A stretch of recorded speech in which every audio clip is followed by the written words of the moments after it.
RTN Revista. Muy buenos días. Buenos días a ustedes y a la teleaudiencia, un privilegio estar aquí. Motón Solís hubiera imaginado que, de acuerdo con su trayectoria y las denuncias que yo le he escuchado a usted, iba a apoyar más bien la legislación que permitiera a los evasores de impuestos o que tuviera una tributación directa más al estilo de los Estados Unidos, con capacidad para resolver, que en la vía administrativa se resolviera y no en la judicial, porque hasta el momento en Costa Rica nunca ha habido una persona en la cárcel por deudas morosas. No, yo lo apoyé totalmente. Yo presidí la comisión y cuando vi que los diputados que se oponían al proyecto original enviado por el gobierno presentaron 300 mociones y amenazaron con presentar 1000 más, comencé a convocar la sesión hasta las 12 de la noche. Y íbamos a una velocidad de una moción votada cada 3 horas. Una cosa terrible, pero encontré después de que desde agosto del año pasado había llegado el proyecto, era la única forma de evacuar ese montón de mociones, suplicándole a los diputados que permitieran votar y que si ganaban, ganaban y si perdían, perdían. Claro que yo apoyo el proyecto original, pero el Poder Ejecutivo ha considerado que a como estaba no iba a ser posible avanzarlo y entonces yo pues quiero que salga un proyecto. Una pequeña aclaración, doña Laura, porque es más delicada la situación. El punto que más molesta es el siguiente. Hoy en día se establece, digamos, que Laura Martínez debe 100 colones al fisco, que no pagó. Usted apela, se va al Tribunal Fiscal Administrativo, tal vez no apela y lo acepta, tal vez apela y tal vez del Tribunal Fiscal Administrativo le da la razón a Hacienda y usted va a un contencioso y pierde. Lo que sigue es ejecutar el cobro, ¿verdad? Ya pasó por toda esta ruta, ejecutar el cobro. Y es ahí donde el gobierno y algunos queremos que no hayan jueces de por medio, que no haya que volver a los tribunales, sino que el Ministerio de Hacienda administrativamente ejecute el cobro ya determinado.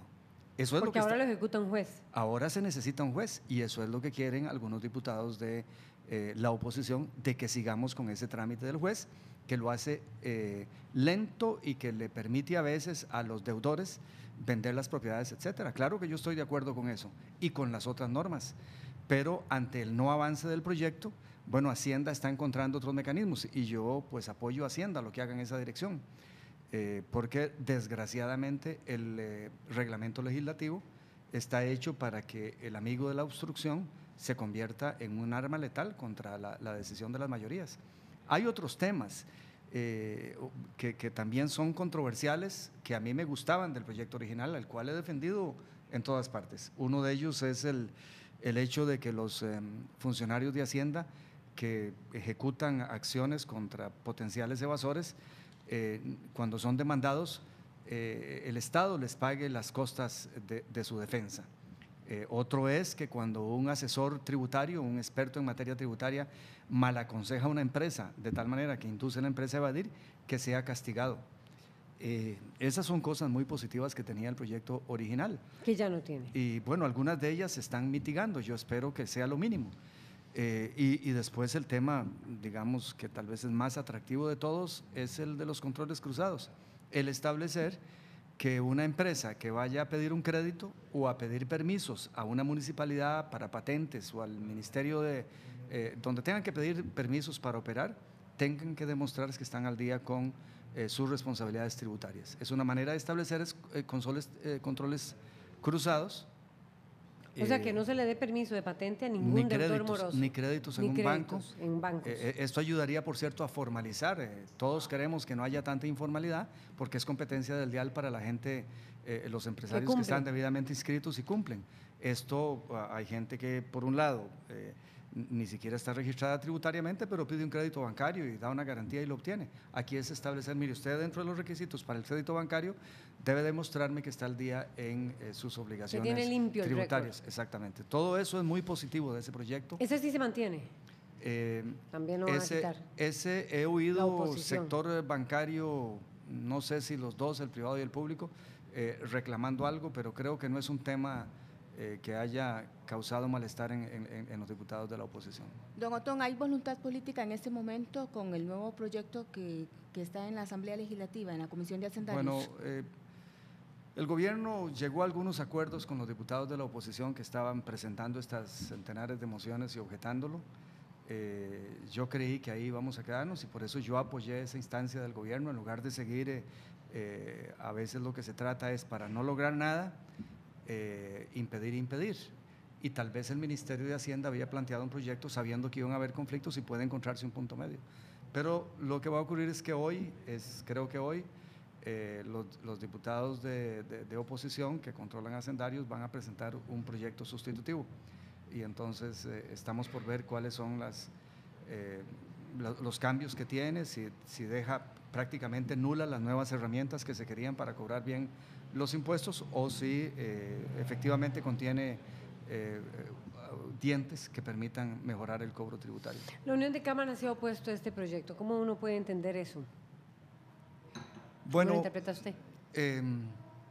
A mí me sorprende que haya oposición a un proyecto que lo que busca es, una vez que se determinó por todos los mecanismos legales una deuda tributaria, agilizar el embargo y el cobro de la deuda. Es decir, no estamos hablando de que administrativamente Hacienda determine la deuda tributaria, es para el cobro. La deuda tributaria, cuando la establece el Ministerio de Hacienda, puede ser reclamada, apelada por el potencial deudor, reitero, ante el Tribunal Fiscal Administrativo y puede ir a estar un contencioso. Es una vez que se han pasado esos procesos o puede aceptarla y no apelar. Una vez que esos tipos de procesos han pasado, lo que buscamos es que la ejecución del embargo y del cobro sea ágil. Y bueno, además debería la Unión de Cámaras estar feliz de que aquí se va a obligar a la formalización con los controles cruzados. Digamos, el proyecto establece que si alguien va a solicitar una patente para abrir un negocio, bueno, muéstrame que está en orden con sus obligaciones tributarias. Eso ayuda a la formalización. Aquí hay mucha gente que actúa de manera informal y a la mayoría de los empresarios que están al día y pagan sus impuestos y son íntegros en esa materia, les pone en desventaja. Yo he oído la historia de mucho comerciante honrado que ante la informalidad de ciertas casas que importan ropa americana, qué sé yo, que no están debidamente inscritas para propósitos tributarios, les ponen en una enorme desventaja. Pero bueno, esa es la discusión. También yo comprendo un lado de la Unión de Cámaras. Esto va a ser para darle plata a un gobierno, a un Estado, a un sector público que históricamente se fue haciendo dispendioso, desperdiciado, ineficiente y que bota plata por todo lado y que lo vemos todos los días. Otón Solís, pero la evasión de este país, decía la Contralora, que fue el otro gran tema que ella expuso, es del 5.8% del PIB. ¿Eso cuánto es? Creo que cada punto son 260 mil millones, si no me equivoco. Esos son 1.500, más o menos 1.500.000 millones de millones. 1.5 billones sería. 1.5 millones de millones, sí. Millones de millones sí, de colones. Sí. O sea que el problema fiscal se acabaría con que la gente pagara.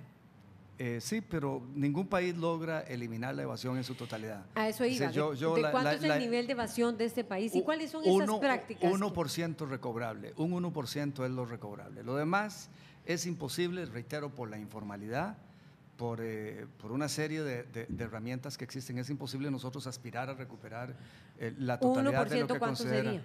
Un 1% son cerca de 300.000 millones de colones. 300.000 millones de colones que se lograrían. Es una cifra sustancial y por eso este proyecto es importante. Y el otro, el del contrabando, que está avanzando en la Asamblea Legislativa. ¿Cuáles son esos mecanismos de evasión que se han dado hasta ahora que impiden que en Costa Rica no haya, como en los Estados Unidos, porque en los Estados Unidos sí hay deudores morosos en la cárcel, que usted estuvo en esa legislación en 1998, si no me equivoco? Sí, claro. A usted le tocó, junto con Rolando González, emitir aquella legislación que hablaba de que los deudores morosos irían a la cárcel. Sí, Hoy eso no sucedió. La ley de justicia tributaria. La ley de justicia tributaria. Sí. Hoy, vamos a ver, ¿cuántos años después? 17 años después, eso no ha pasado. Eso no quiere decir que la herramienta, no quiere decir que la herramienta no haya operado. Tal vez operó y eso redujo la potencial evasión. No, los mecanismos muchos de los mecanismos son acogerse a exenciones legales para hacer ilegalidades. Por ejemplo, cuando se utilizan cadenas de sociedades anónimas, hoy día si una empresa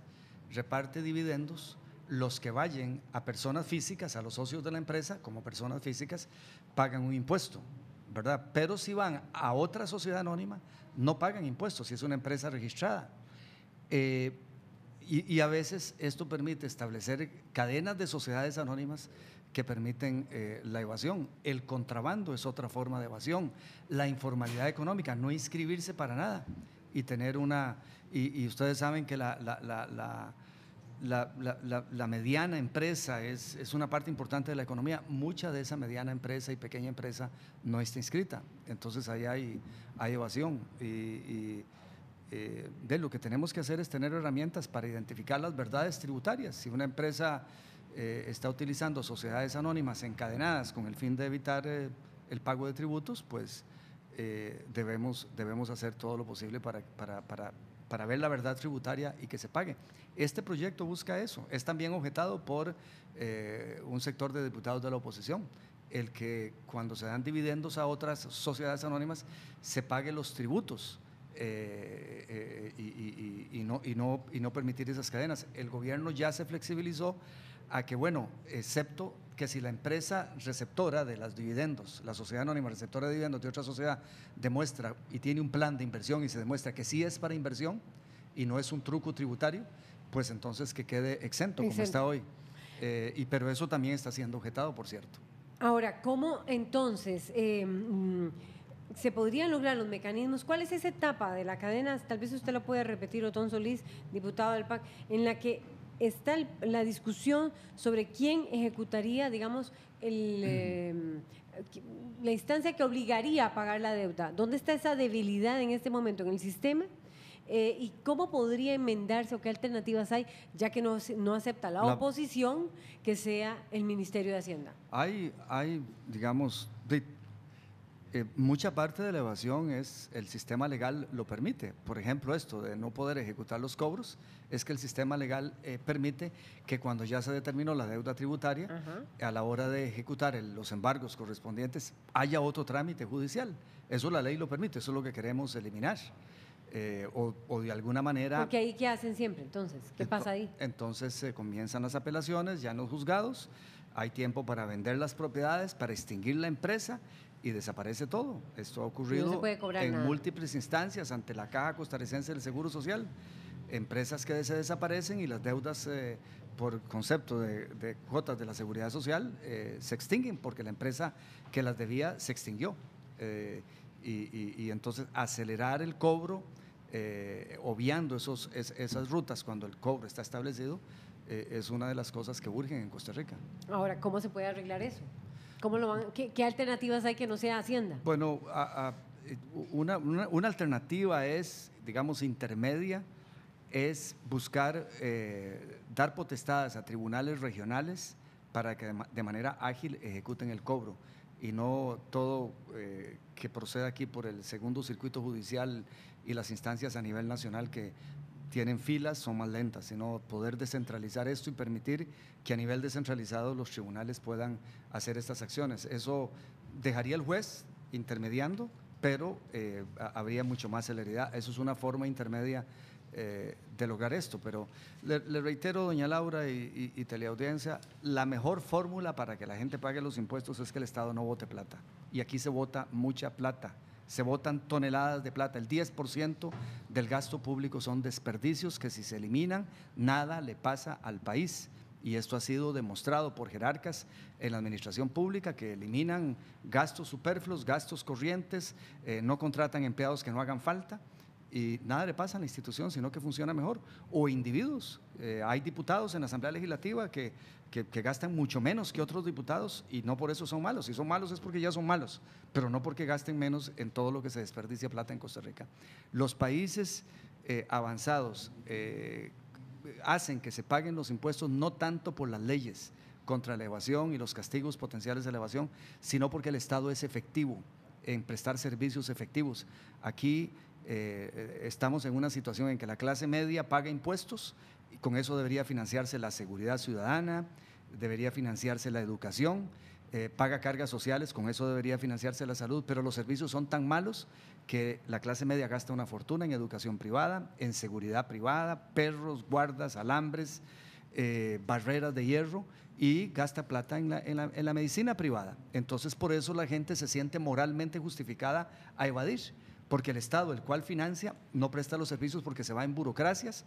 Vea lo que se denunció ayer por el diputado Mario Redondo, los empleados públicos pidiendo incapacidades y médicos corruptos dándolas, son tan ladrones esos empleados que piden incapacidades injustificadas y los médicos que la dan, como el empresario más grande evasor, todos son ladrones. Pero el sector público tiene que afinar el lápiz y eso es lo que se espera que hagamos nosotros en el Gobierno de Acción Ciudadana, afinar el lápiz. Ayer estaba hablando con autoridades del CNP y el presidente del CNP, don Carlos Monge, y don Felipe Arauz, decidieron no nombrar gerente en el CNP. ¿Para qué tener presidente ejecutivo y gerente? Es un desperdicio de plata. Un gerente viene acompañado de secretarias, teléfonos celulares, choferes, asesores, oficinas, teléfonos, espacio, electricidad. Y eso abunda. Yo todavía no entiendo por qué las empresas del Estado tienen que tener presidente ejecutivo y gerente. Si usted lee el manual de funciones, son casi idénticas. Entonces el sector público tiene que hacer una revolución violenta contra los desperdicios de todo tipo. Contra las anualidades que se dan injustificadas. Las anualidades tienen que ganarse. No hay derechos adquiridos, por más que líderes sindicales digan que se vayan a la calle a luchar contra una ilegalidad. Las anualidades no se inventaron para que se dieran automáticamente, ni las horas extras, ni la dedicación exclusiva. En la caja prefieren pagarle a un médico dedicación exclusiva que disponibilidad, pero la dedicación exclusiva es 53% del salario, la disponibilidad es 20%. Si es que en alguna zona hace falta que el médico esté disponible, páguenle la disponibilidad. Entonces es una robadera de plata que se está dando con la tolerancia de los jerarcas políticos que han estado al frente de este país, y ahí es donde tenemos que hacer la revolución y después golpearle la mesa a los evasores con leyes más draconianas aún que esta que algunos queremos, y ahí sí no tendrían razón moral para evadir el pago de impuestos. Don Otón, se nos ha agotado el tiempo, lamentablemente. Muchas gracias. Muchísimas gracias por habernos acompañado.